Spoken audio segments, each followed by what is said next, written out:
আসসালামু আলাইকুম বন্ধুরা, দেখুন এই ভিডিওতে বেগুন আঁকা শিখুন।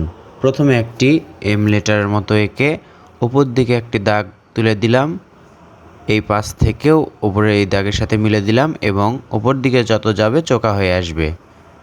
বেগুনের ওপরের অংশ আঁকলাম এবং নিচে দেখুন গোল করে আবার এই মাথার সাথে মিলে দিলাম। এখন আমরা রং করব। উপরে আমরা সবুজ রং করছি, গাঢ় সবুজ রং করলেও হবে, হালকা সবুজ রং করলেও হবে। খেয়াল রাখতে হবে যেন দাগের বাইরে না যায়। এবার বেগুনি রং নিয়ে আমরা বেগুনের মাঝে করব। ধাপে ধাপে রং করছি, দেখুন একেবারে বাঁ দিক থেকে রং করছি।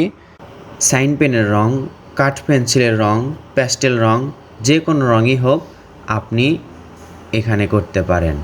বেগুনি রং করলে সবচেয়ে বেশি ভালো হয়। কেমন হলো এই বেগুনটি আঁকা কমেন্ট করে জানিয়ে দিন।